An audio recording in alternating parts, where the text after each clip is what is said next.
Merci, thank you. I want to ask each panelist the same question.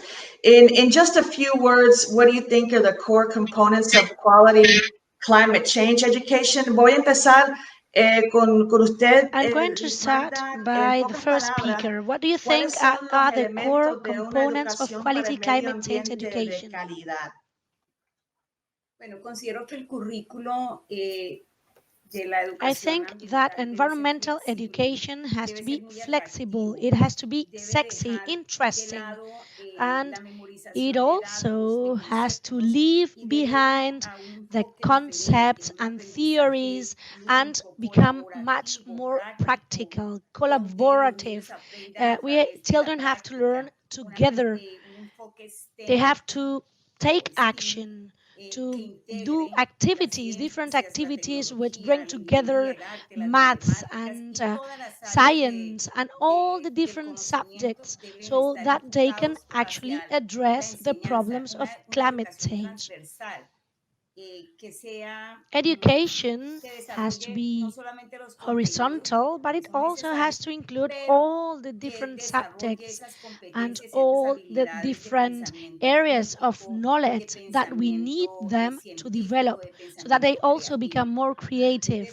We need to think out of the box. We need to be innovative, to leave behind everything we have done until now so that the students can openly discuss and critically think about everything that is going on.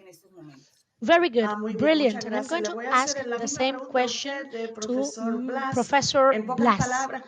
Which are the core components, according to you, of a quality climate change education? Very, very briefly, because we have almost no time.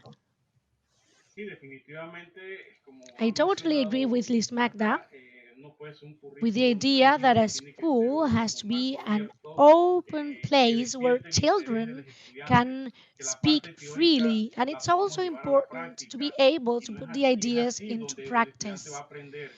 We need to make sure that all different students from the early years up to the university can actually make sure that they put into practice, that they actually touch with their own hands everything they're learning through the different subjects. Everything is interrelated. That's something we've mentioned before, but it's important to be able to see that. Muy bien, muchas gracias. Thank you so much. I wanted to ask the same question to you, Kuhn.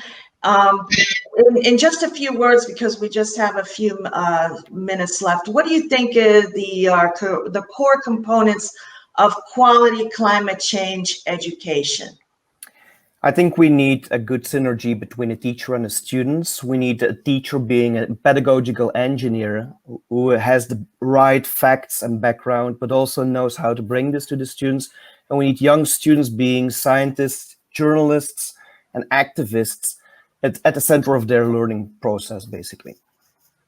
Excellent. Thank you so much. And the same question to you, Dominique, in real short words. What do you think are the core components of quality climate change education? It's an education that nurtures the hope. It's an education developed by the educators themselves, and the best practices have to be shared. Muchas gracias, merci. Thank you, Professor Blas. Thank you, Liz Magda. Juan Blas, Liz Magda, disculpe. Thank you, Kuhn and Dominique. This has been very interesting.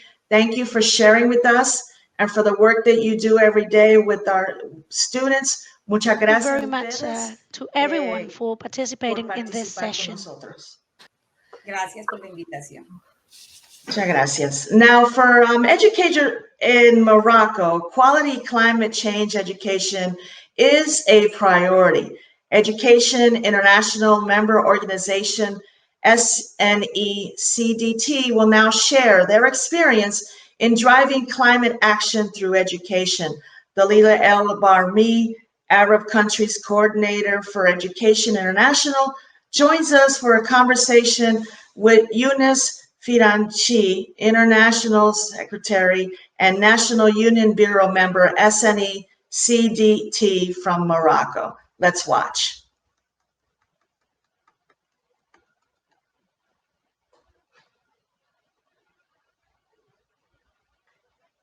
Bonjour, aujourd'hui nous avons avec nous Younes Ferrachine. Younes Ferrachine est membre du syndicat national de l'éducation, Confédération démocratique du travail.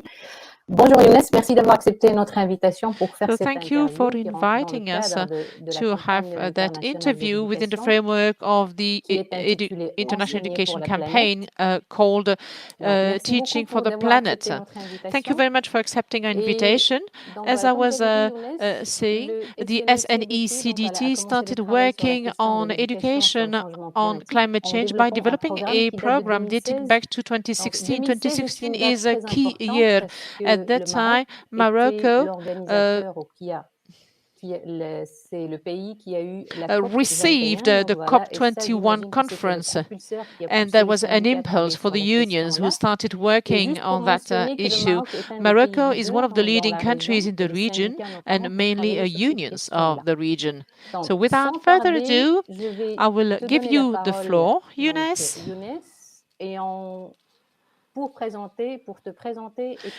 So could you please give us a few words about the program? Bonjour. Good morning. Thank you, Dalila. Thank you to the Education International for inviting me. So the topic at stake is key, is critical. As you've said, Morocco received a COP21 and 22 conference in Marrakesh. And in 2016, since 2016, we have more and more integrated that question in our union. It's a mainstream question now because it's important to give the union perspective on this. Thank you very much for that introduction, Younes. So as I've said, you have developed a very interesting program. And in your program, we've seen that one of the objectives of the program is to include education on climate change in all the national educational systems. So that brings me back to my question. Is education on climate change taught in all the schools in Morocco? And if so, is it considered as a priority?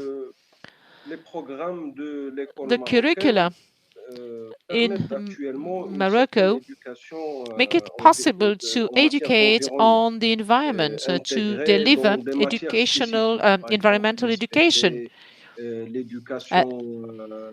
including sport education, so in parallel with other subject matters.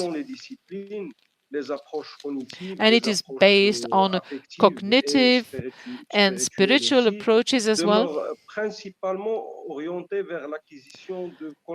aiming at achieving basic knowledge and skills on the environment. And in order to popularize the concept of sustainable development among young people, among children, and among and through them among their parents. In 2006, we launched a school program which is an educational tool.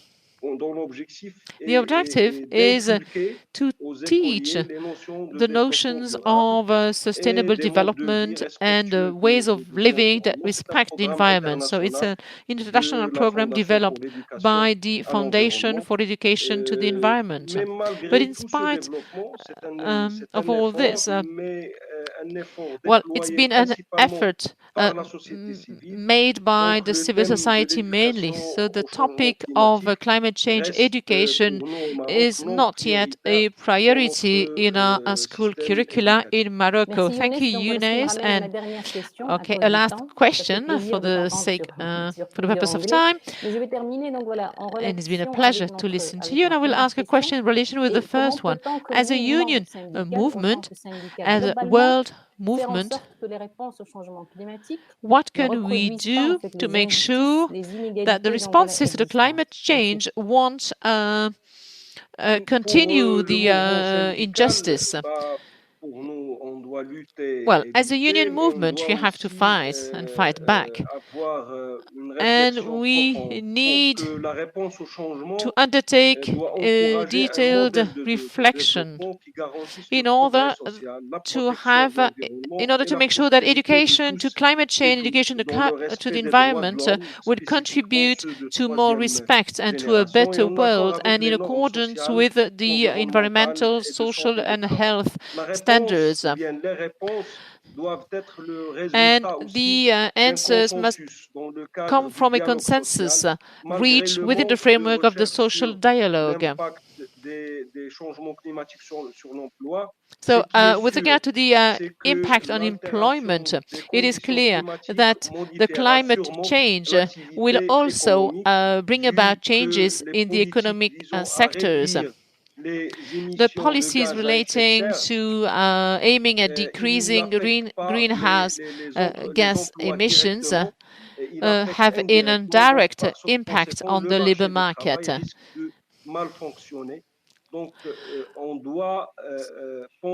Because that disturbs the labor market. So all together, all the stakeholders have to start thinking together about a just transition, a transition that respects human rights, as well as the fundamental rights of workers.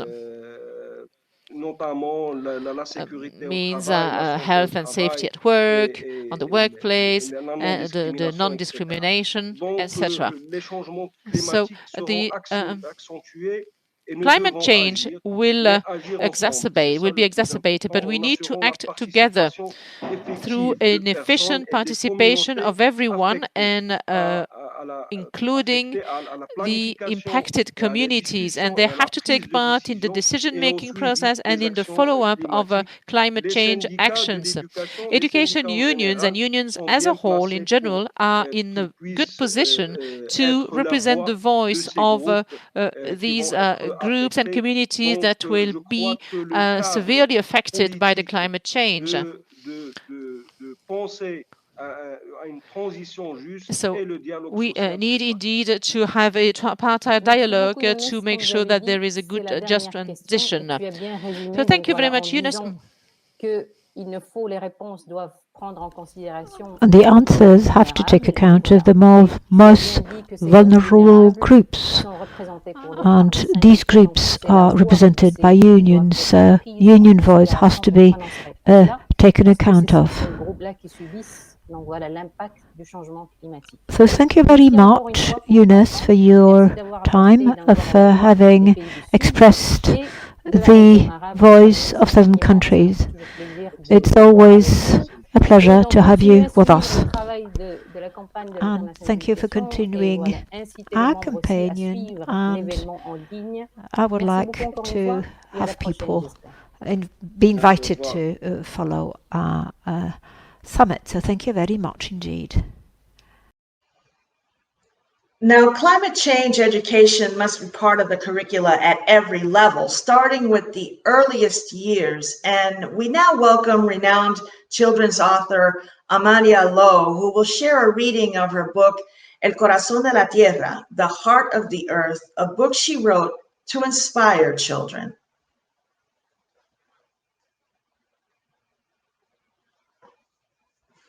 Let's watch now.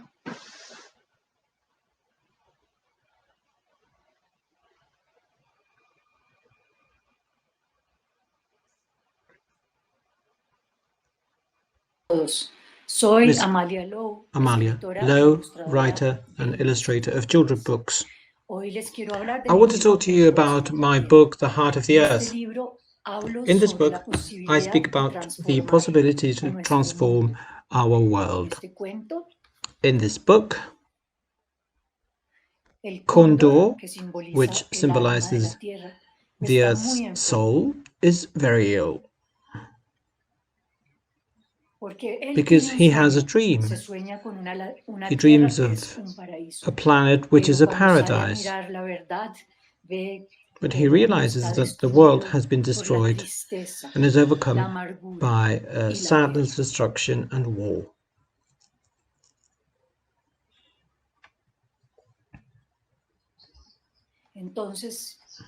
So he becomes so ill that he's very close to dying. The only thing that can save him is a golden and mysterious sphere, the heart of the earth.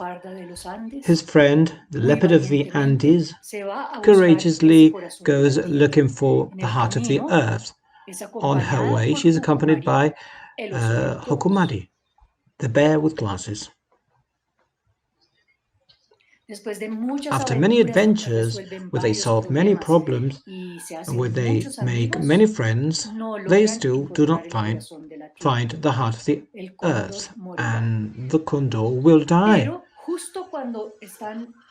But just when they're going to hit a rock bottom and they start losing heart, they realize that all the friends that they met along the way want to accompany them to visit Condor.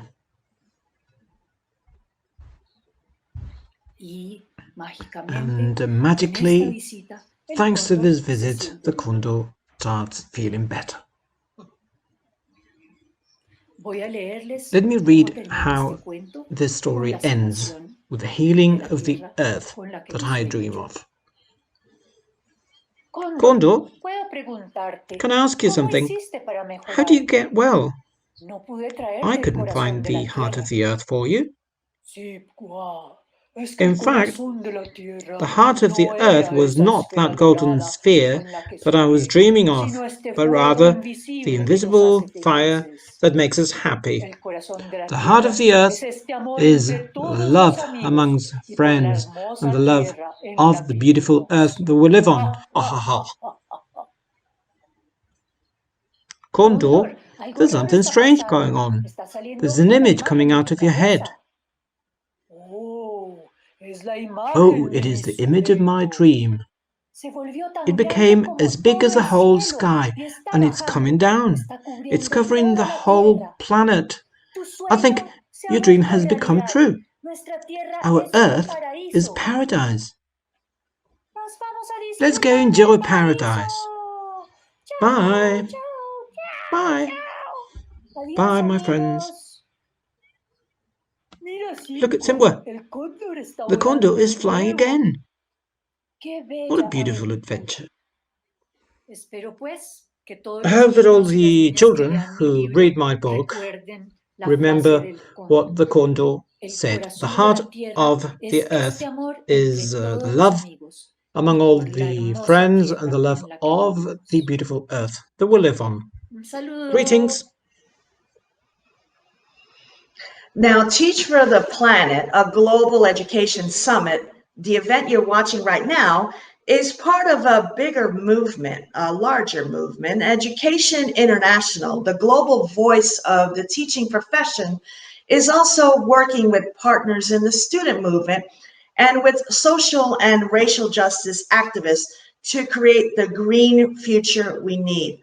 Earth Rising and the Hip Hop Caucus also held summits, and we are now joining us to add their voices to those of teachers around the world.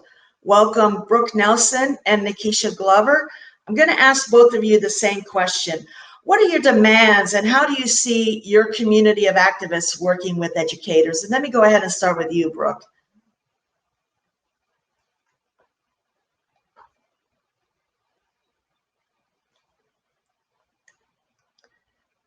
Brooke, are you there?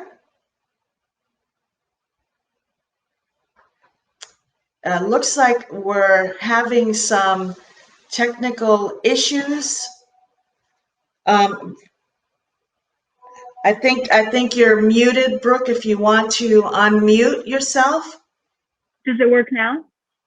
Yes, we can hear you now. Thank you so much. I'm sorry about that. No, So well, you know, the technical issues, you know how it is. So so let me go ahead and repeat the question to you. What are your demands and how do you see your community of activists working with educators? So at our summit, youth from all over the world, we created 10 demands that are going to be presented to the Biden administration's climate team and all COP26 negotiators, and then also the World Leaders Summit being held by President Biden tomorrow. So our demands are countries increase their commitment to the Paris agreements to be in line with keeping our planet under 1.5 degrees Celsius of warming, no new fossil fuel infrastructure, and that all existing fossil fuel extraction must be ceased. The inclusion of BIPOC, women, the disabled, and people most impacted by the climate crisis in all high-level climate conversations and policies. Countries aggressively reduce their carbon emissions to stop all leakage and end all foreign exploitation and neocolonialism. All corporations hold accountable industries that contribute and cause climate disasters. The immediate planning and implementation of sustainable and equitable food systems. That world leaders officially acknowledge climate migrants and establish policies to ensure they are protected and can migrate safely. That governments recognize and institute mechanisms in the 30 by 30 global agenda, which will defend and protect indigenous territory and communities. that world leaders create policies to protect activists' right to peacefully protest and safeguard our democracies around the world, and that intersectional and comprehensive climate education in all primary and secondary schools, including climate justice, environmental racism, indigenous wisdom, historical movements, green careers, and sustainability is taught.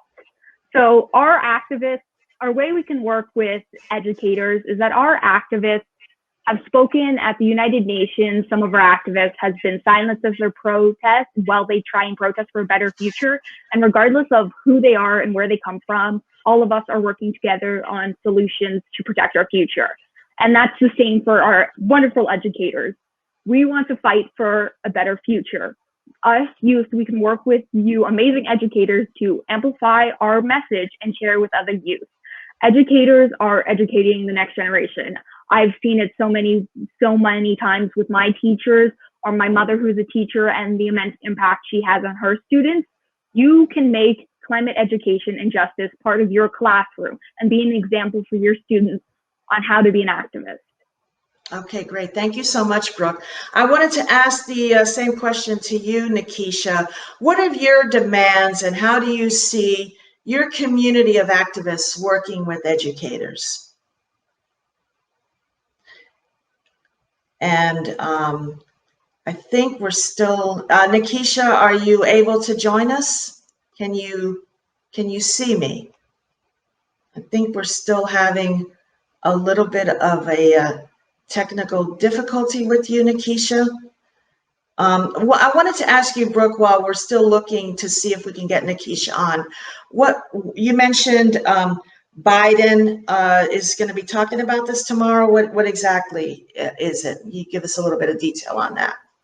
Yeah, so our summit, we will have a delegate from our summit at the Biden World Leaders Summit tomorrow, and that person will be delivering our demands to all the world leaders in attendance during their speech. And then additionally, we have our big demand list with all the justification and background information. We've done all the work for them. So that will also be delivered to people on the Biden climate team to make sure that the Biden administration really is hearing our demands, because it's not just American youth, it's youth from all over the world.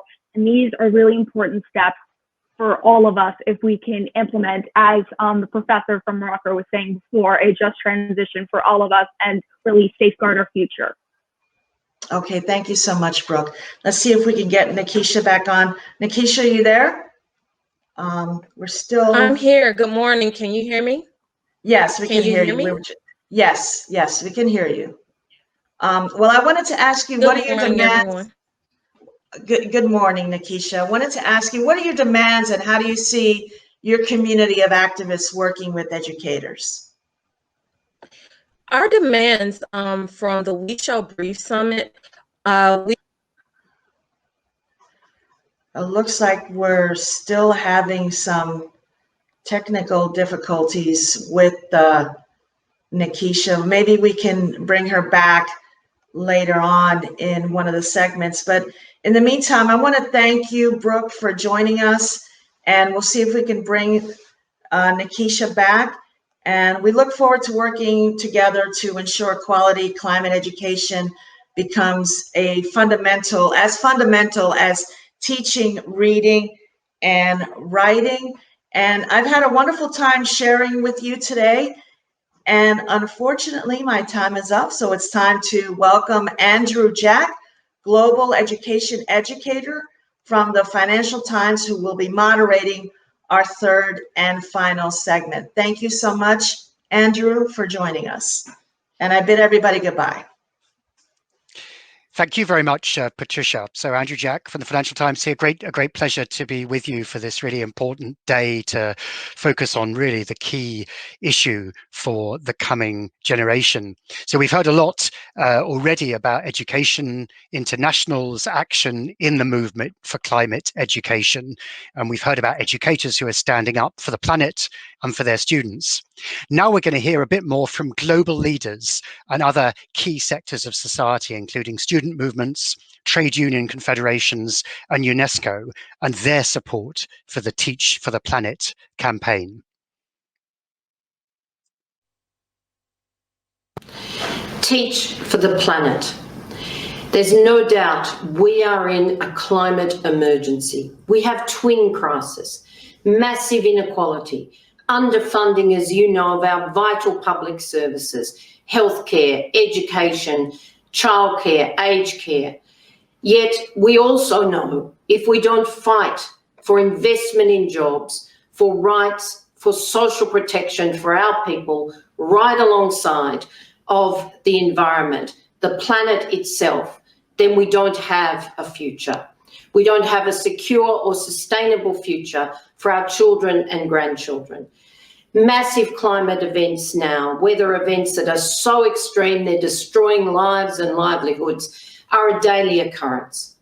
But your stand, the demand of all of your governments to put quality climate education in our public schools, to train teachers, to fund the environments that make this learning possible, that's something the ITUC stands right behind you with.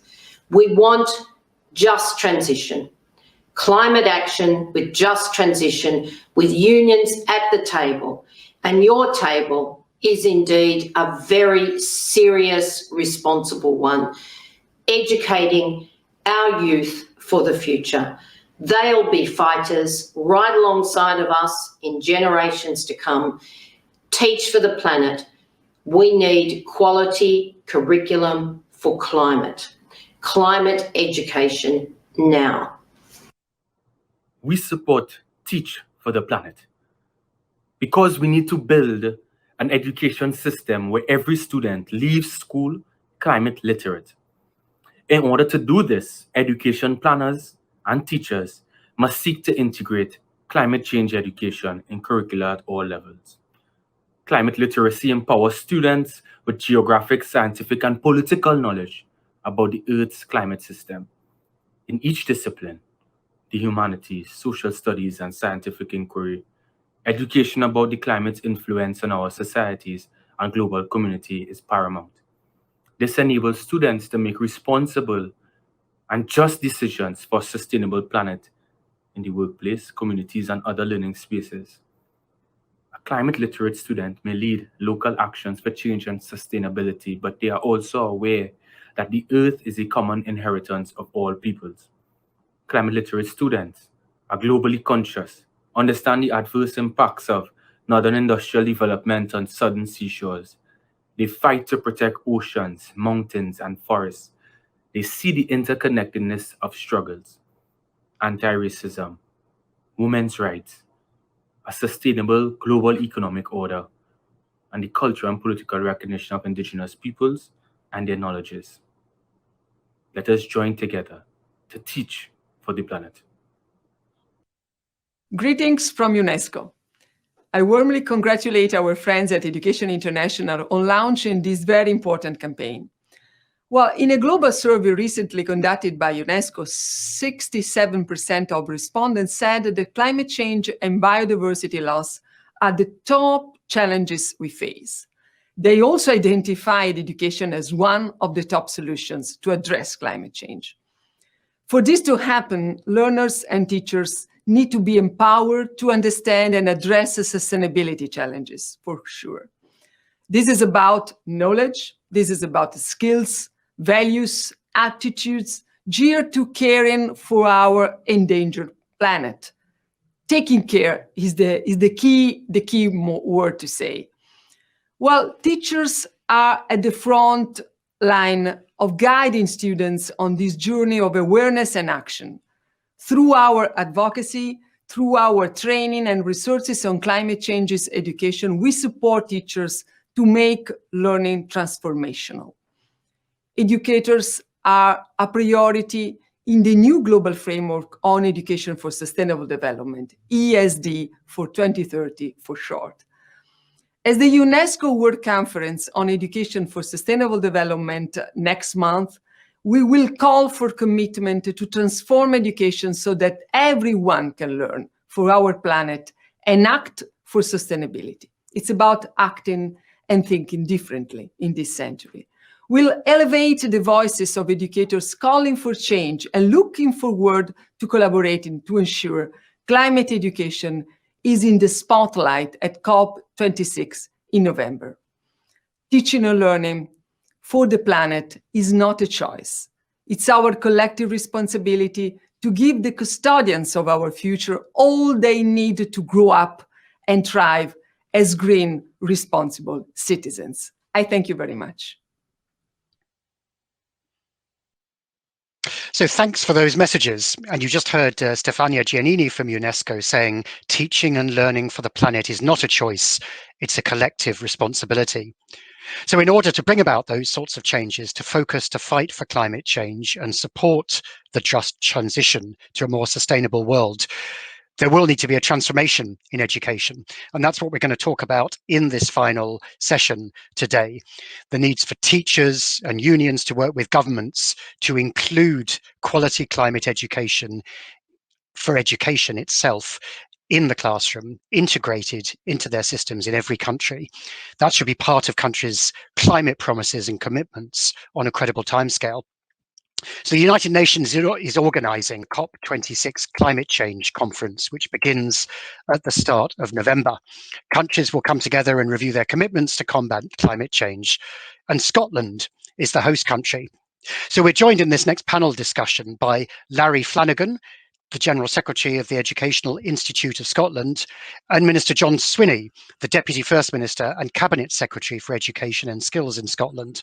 And they'll share with us their thoughts on why this conference, COP26, is important and what it means for education unions and for quality climate education. Welcome to both of you, Larry and John.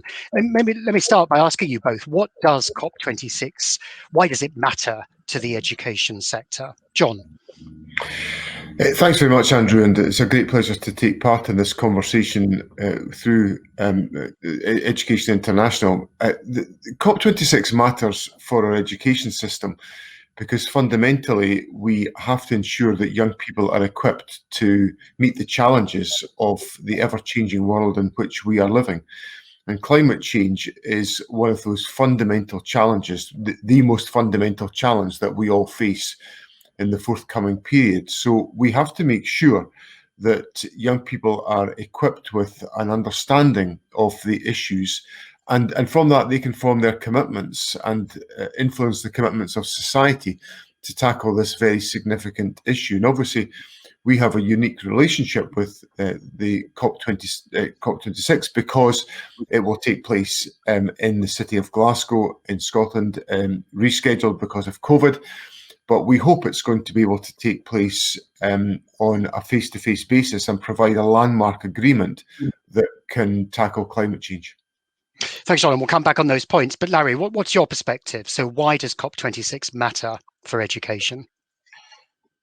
Well, I would echo John's points, and essentially for us here in Scotland, COP26 is a real opportunity to consolidate and reinvigorate the work which has already been undertaken, because education for sustainability has been a key part of our curriculum here in Scotland for over a decade now, the curriculum for excellence. But having an event like COP26, I think, does allow us to use it as a catalyst for re-energising that agenda.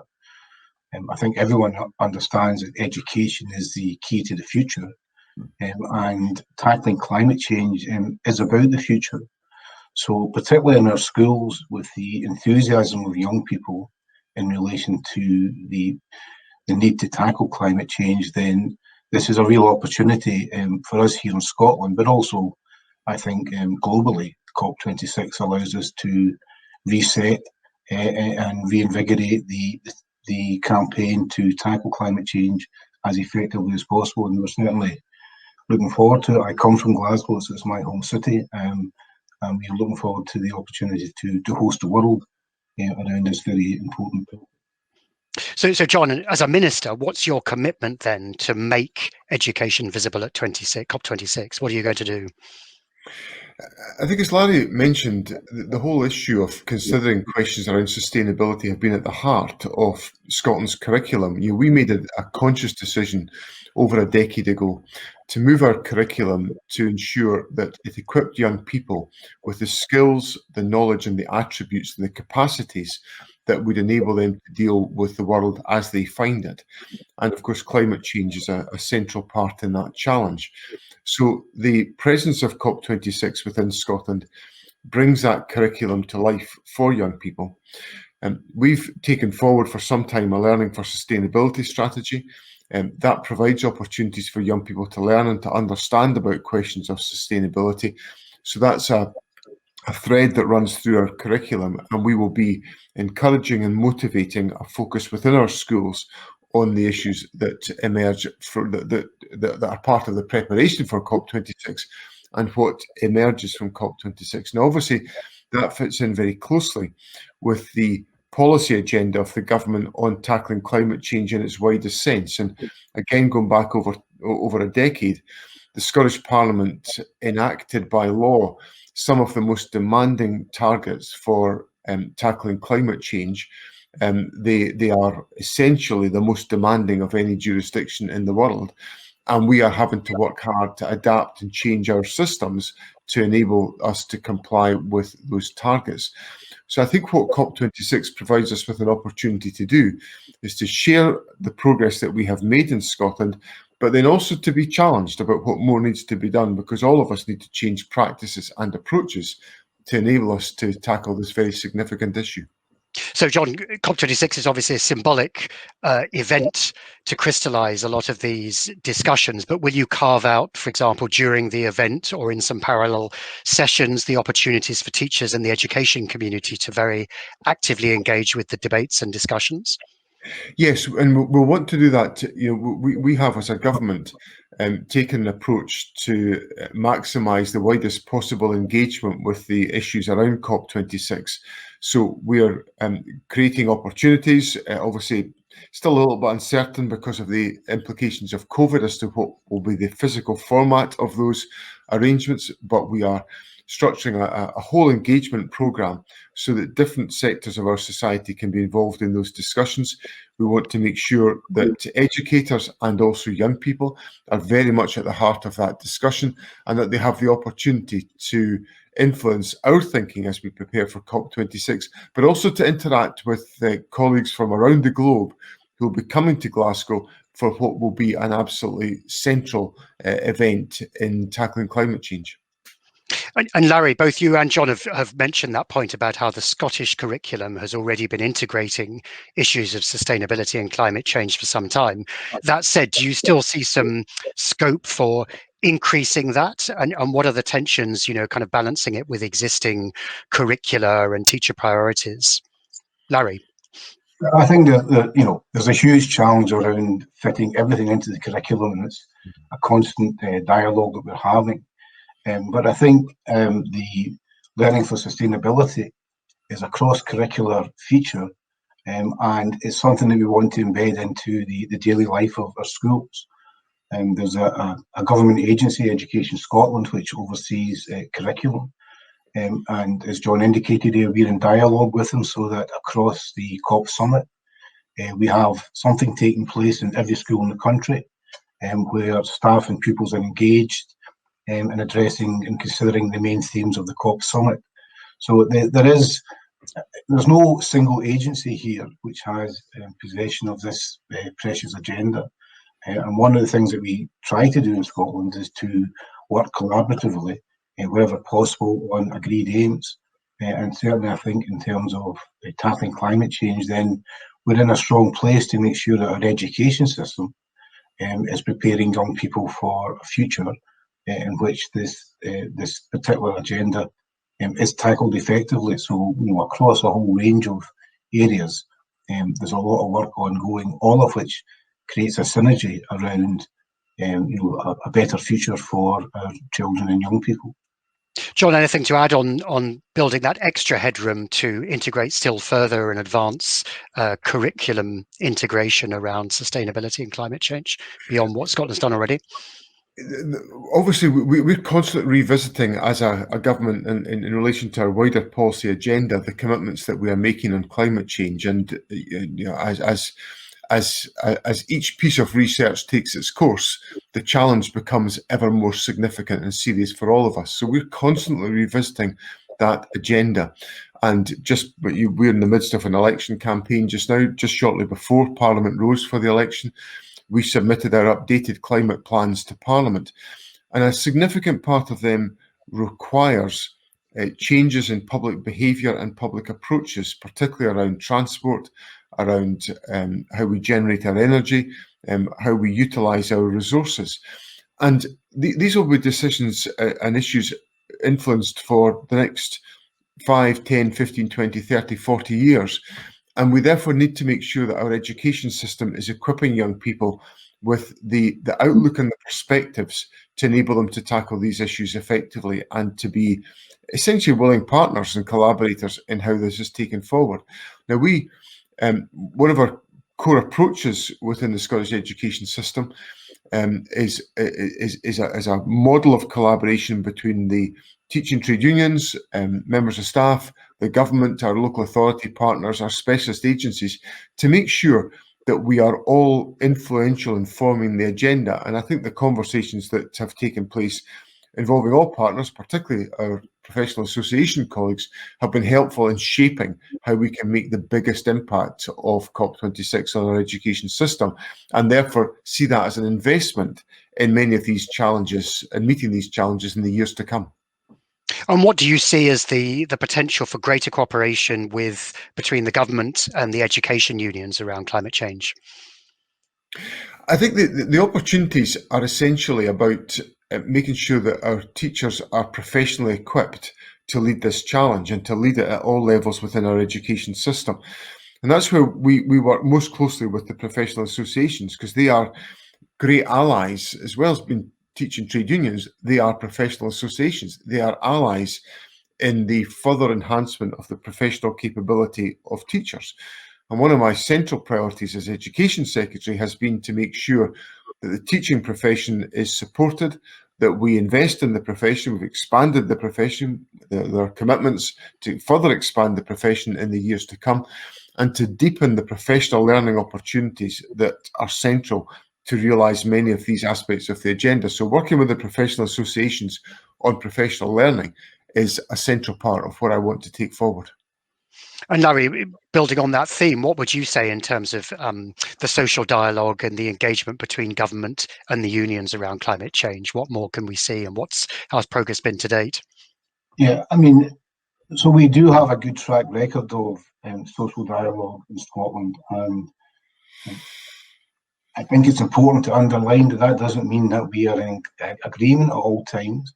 There is challenge within that, and that's the best way to have social dialogue, because if you're just sitting in a room having a conversation and ticking a box and walking away, that does little. But we are actively engaged as the professional voice of teachers in shaping the agenda, and education for sustainability is really a shared agenda across the board.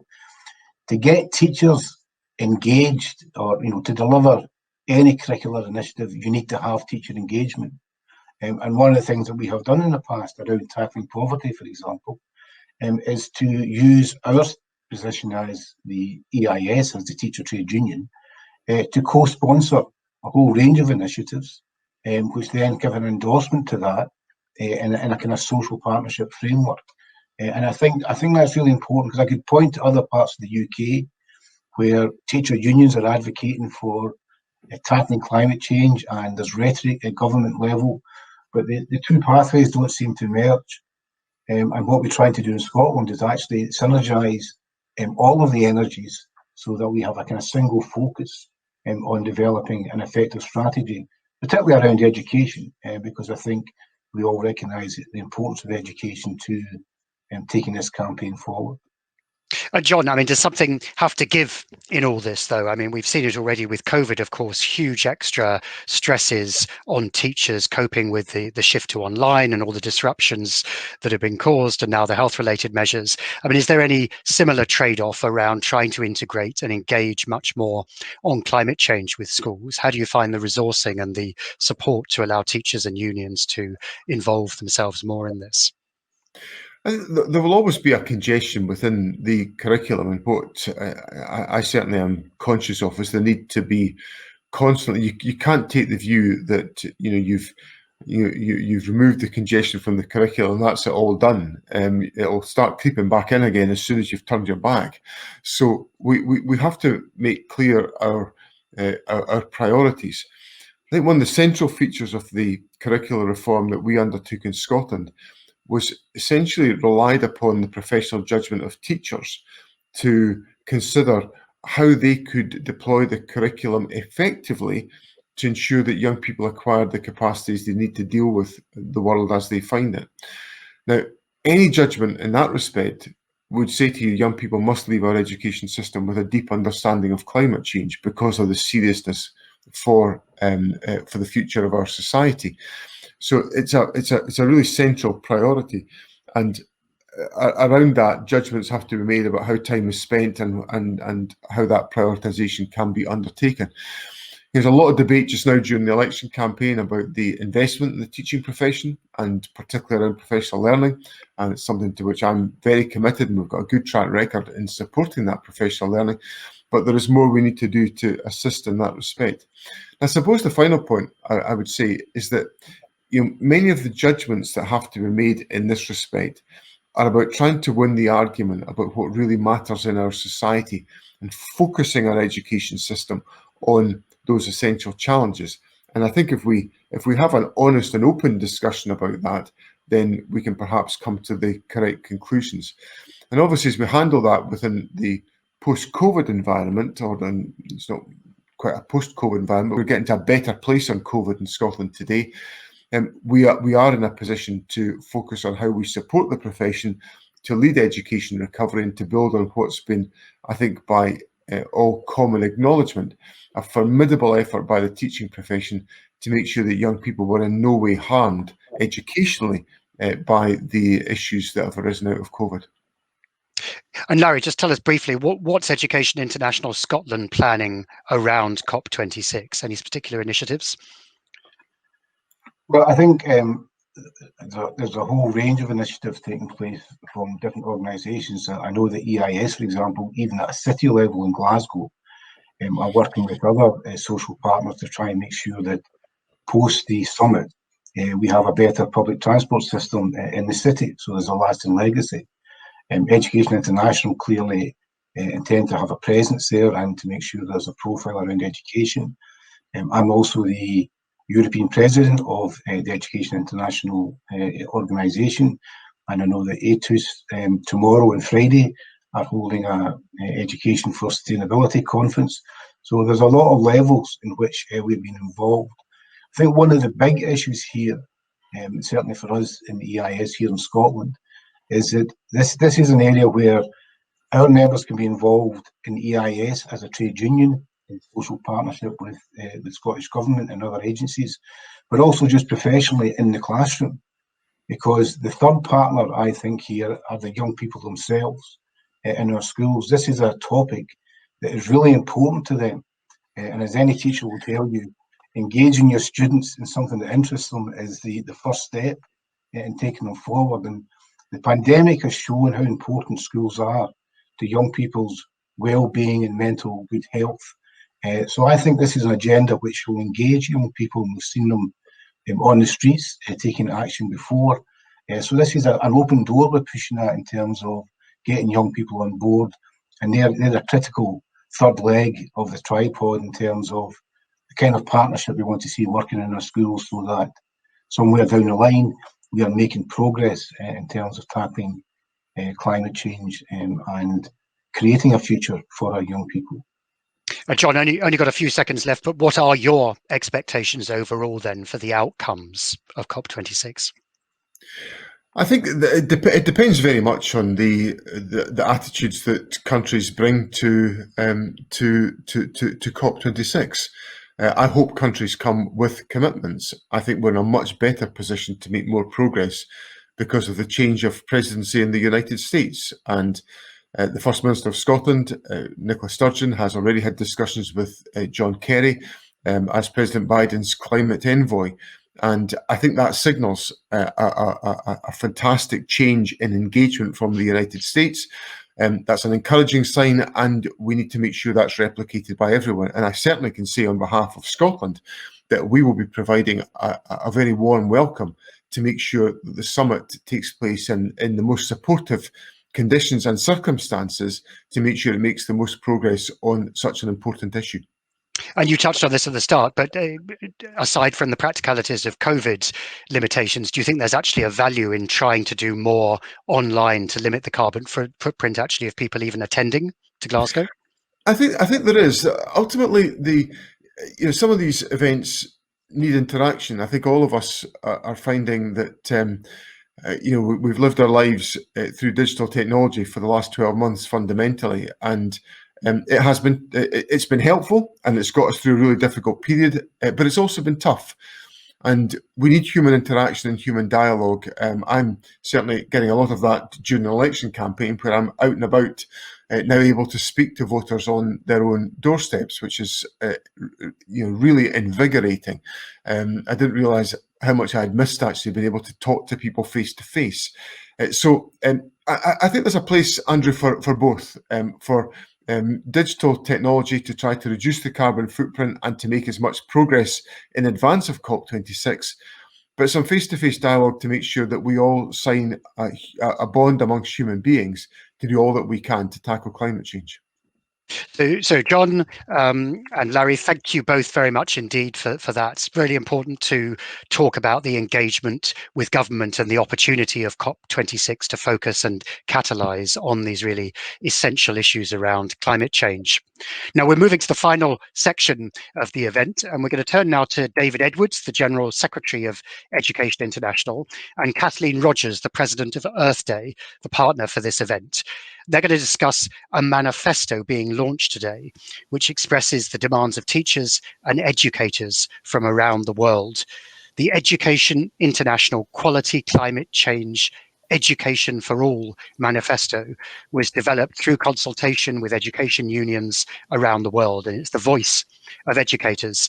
David, you're joining us first. Hello there. Hello, Andrew. Hi. So tell us, why did Education International develop this manifesto? Well, Andrew, as many of you were involved in last year before the COVID pandemic, we remember when our students decided they needed to take to the streets in order to get government's attention around climate change. And we as a teaching profession joined them. We are the ones who were teaching them. And we thought it was really important that we clarify very clearly, put up what climate change education is, why they have a right to both a future but also the knowledge and the skills. And so the executive board, the membership all came together to be very clear and put forth exactly what that meant in a manifesto that can now be shared with the Biden summit and also world leaders, education ministers right around the world. And what are the key messages of the manifesto, David? Well, the first one is, Andrew, that we need to make sure that quality climate change education is part of the climate commitments that are going to be made in the lead up to COP and at COP. Not as an aside, but as a central commitment in the NDCs. But we also need to make sure that every student leaves education climate literate. We need to be very clear about that. So we have to talk about climate literacy and the curriculum. So quality climate change education based on science. But as you've heard throughout this whole entire summit, it has to also address the ethical, cultural, political, social, and economic dimensions of climate change. That's absolutely essential for the world's educators. The teachers are trained and supported. You heard talk about why we need in terms of professional development, teacher education, and support. And that schools themselves and learning environments are transformed to support quality climate change education in all aspects. Thanks very much. Let's turn briefly now to Kathleen Rogers from Earth Day. Hello, Kathleen. Hi. Hello. So tell us, why is 2021 such a critical year for action to promote climate change education? Well, I think as your previous speakers mentioned, the U.S. absence from the climate agreement and the next COP, which will happen, we hope, sometime in the end of 2021, is a really important moment to include climate literacy in the NDCs or in the climate agreement itself, principally because we believe that without climate literacy, and for decades, our organization's 52 years old, and for decades, we've felt that climate literacy and education was the poor stepchild of our movement. And without climate literacy, those countries that are most vulnerable, those populations that are most vulnerable, without teaching climate literacy, without preparing them for the jobs of the future, we will not see the equity and inclusion that we've all been talking about. So we're hoping all of those issues can be included at the next COP. We also have many other meetings that we're looking at throughout the year as an opportunity to promote what's happened here today. And I cannot say enough about the work of Teach4ThePlanet and what David is doing here, and the manifesto, which is very far-reaching and very forward-thinking. So we're extremely proud to be part of that effort. I think the other important part of this is, in addition to the COP and the global meetings, we have to focus on funding. We have to make sure that those countries that depend on outside resources, to whatever extent they do, also don't see their normal education funding in any way diminished, but instead adding additional funding so that teachers' curricula changes can be made, so it can be fully integrated across all the platforms that our incredible teachers deal with every single day of their lives. So we're looking at funding the convention, the Conference of the Parties, and other mechanisms for promoting what David has set down an amazing road today. And any other specific collaborations you're proposing between Earth Day and Education International, Kathleen? Well, certainly we have a formidable network of organizations. We have at least 150,000, 250,000 organizations, 25,000 mayors, principals, school administrators, and teachers. So because of the great work of Education International, we are prepared to put our entire network behind what has been proposed today in support of the manifesto and the goals. So we're very excited to be working with them and intend to put a huge amount of resources into this. We also think we can show up at the Conference of the Parties, as we just heard from all those amazing videos, with at least a growing mass of countries, hopefully a critical mass of countries that will support this, so we can get formal action at the COP. But between our network and the amazing teachers that are part of the unions of Education International, I think we have a pretty good combination of forces to put to bear on this issue.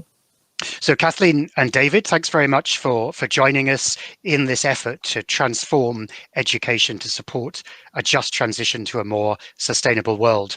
So we're almost at the end of the event today. We're going to hear in a second from a number of countries, education ministers of South Africa, Argentina, and Norway, who are partnering with teachers and their unions to make climate education a fundamental part of their system.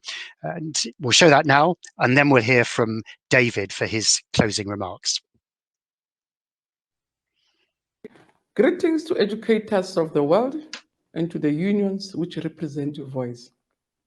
My name is Angelina Matsie Mutsecha. I'm the Minister of Basic Education in the Republic of South Africa, the land teeming with sunshine, mineral wealth, and warmth of a beautiful people. Climate change is the greatest threat of our time, and we believe that education is a powerful and transformative tool critical for a sustainable future. It is, after all, education, so said our Nobel Prize laureate, our first President Nelson Mandela, and I quote, "Education is the greatest weapon we can use to change the world," close quote. Thus, climate change education is no different. The work we do today is a gift to prosperity. It's not for ourselves, but crucial for the survival of our planet. So quality education must provide students with the skills, with knowledge, and inspiration to take action in every community. We made clear commitments as part of the Paris Agreement and Sustainable Development Goals. We remain committed to ensuring that climate change education is included in education policy, curricula, and teacher training. And we are glad to see the teachers and educators of the world standing up for the planet and taking action in every corner of the world with their students and communities. We support Education International in your campaign for quality climate change education for all. We will work hand in hand with teachers and their organizations to make the future we dream of, the future we need, a reality for all. In conclusion, I quote again, Mandela once opined, "Sometimes it falls upon a generation to be great today." So I say to you, be that generation. It is a moral imperative to stem the tide of climate change through education. Let's do it together now, and I thank you. My name is Nicolas Trota, Minister for Education in Argentina. I would like to thank Education International for giving me the floor. And I want to share with you our work program for Argentina. Our country has been heavily hit by the pandemic, but we're also committed with tackling the great inequalities that exist in Argentina as a part of the most unequal continent, not the poorest continent. I think that we need a new educational agenda that transforms the world for all our children, and it should be the driver for social changes in all our countries. We have to reflect on the importance of schools when it comes to looking after our planet. We must be very clear as to the role that each school must have, and the role that everyone must have in order to change our mindset regarding this massive challenge, alongside with poverty and hunger. The work that we carry out in our classrooms allows us to change people's mindset as to the role that our communities must play, the role that our children must play, and the impact that we hope that our children should have in order to change their families.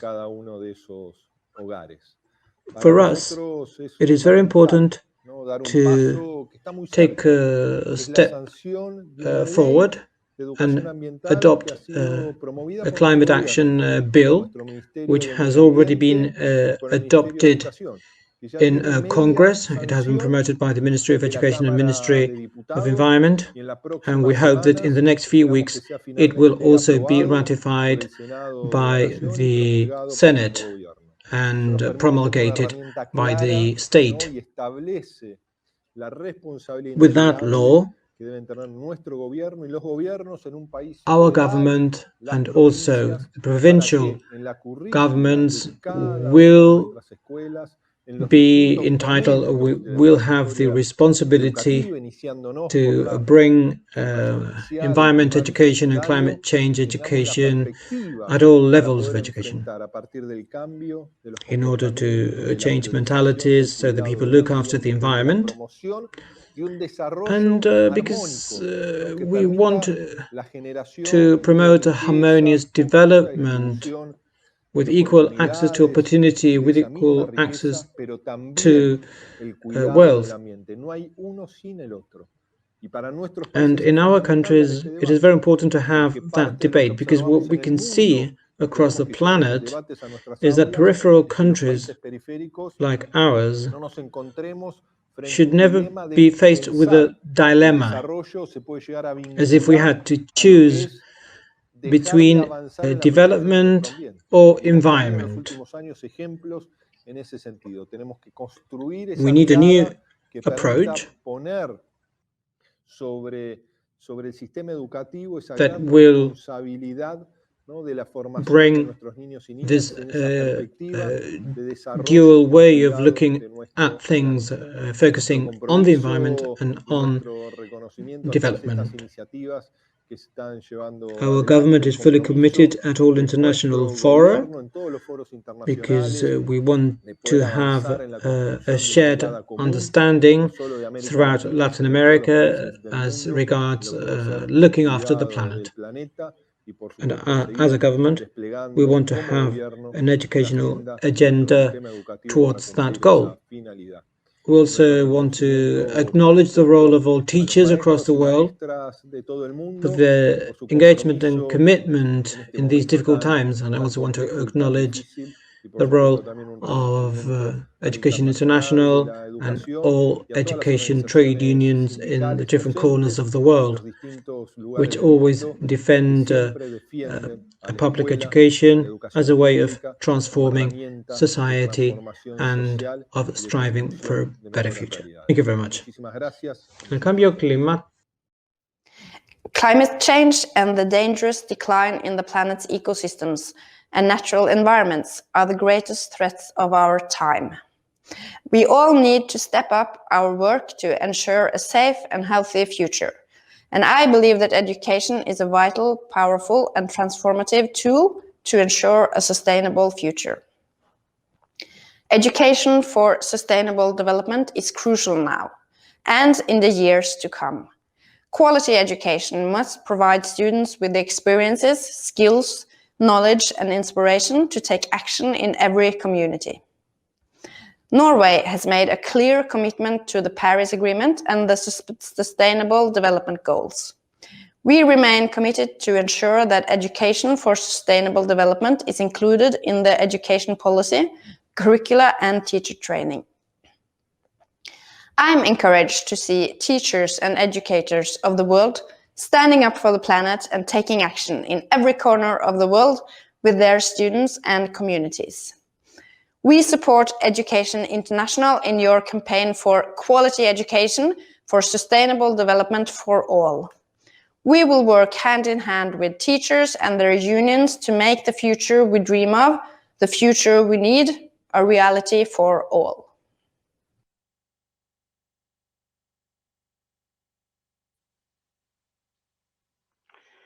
And now we actually have a special video message from John Kerry, who is the U.S. Special Presidential Envoy for Climate and will be hosting and organizing the Biden Summit tomorrow in conversation with Earth Day's founder, Dennis Hayes. What role do you see civil education and climate literacy playing in creating a deeply informed public constituency that will remain steadfast for the decades that we require to solve the climate crisis? Well, it's absolutely critical, Dennis, to have basically informed and educated population. We have a challenge with respect to people's acceptance or ability to find the truth in our country. We used to have a better set of referees and a better acceptance of some of the arbiters of that. Today, we just have a clash and denial, a level of denial that has partially been paid for by very large entities, corporate entities and others who have bought into this process where they've distorted truth over many, many years. That climate crisis isn't happening, that there is no such thing as climate change, that there's no such impact and so forth. How many times have people heard that one place or another? And science has been defied with this process. So how do you fight back against it? Helping the educators to find a curriculum, to find a pedagogy by which they could teach people the fundamentals of good choices about the environment. If we could find a way to have more and more people able to go and find sources which they know are impeccable with respect to their adherence to the science, to the truth, and you can really get good information. I think that's an imperative for any democracy. You can't have a really good functioning democracy if you cannot create consensus around truth. And we're going to have to really fight to regain that capacity here in our own country. Consensus around truth.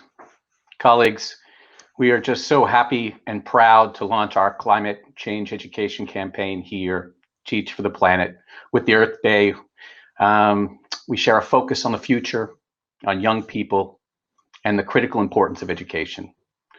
And as many have said today, when we talk about climate change in the era of COVID, there's one important parallel. The world is interdependent, and there is no real safety for one country or group of people until we are all safe. And there's a challenge here to pedagogy, to be able not only to adequately portray the dire circumstances, but to empower students to place themselves at the center of potential solutions. We don't lack scientific understanding or technical ability to deal with climate change. We simply haven't mobilized the will. It's not so much denial as it is deferral. We've allowed ourselves to turn away from the facts and the solutions. So it's really important to be completely transparent at this late hour for our planet. No combination of professional educators or activist students or environmental experts or activists is going to save us. The responsibility lies with governments. Only the commitments and actions of governments, led by the expressed will of their people, can bring us back from the brink. In this sense, the fundamental lesson in climate change education must be the lesson of democracy. Thank you all so much for joining us, for joining our campaign. We look forward to being with you, mobilizing, marching, organizing, teaching, and learning with you as we move forward. Join us. See you next time.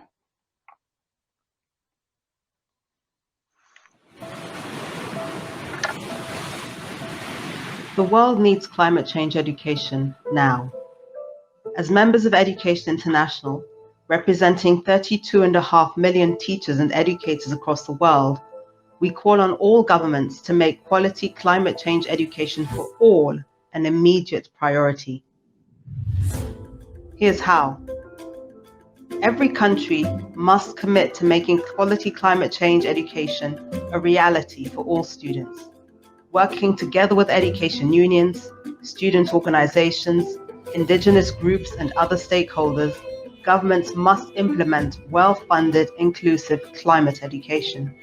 We must make sure that every student is climate literate and equipped with the skills and knowledge to tackle climate change and build a more sustainable future. Quality climate change education is based on science and fosters critical thinking and civic engagement. It must motivate students and empower them to take action for climate justice in their communities and beyond. Teachers must be trained and supported. Governments must ensure that training and continuous professional development programs have the funding and resources they need. Educational infrastructure needs to be safe, climate resilient, and environmentally friendly. The fight against climate change must have an education base and a teacher's voice in every area of the world. Join us.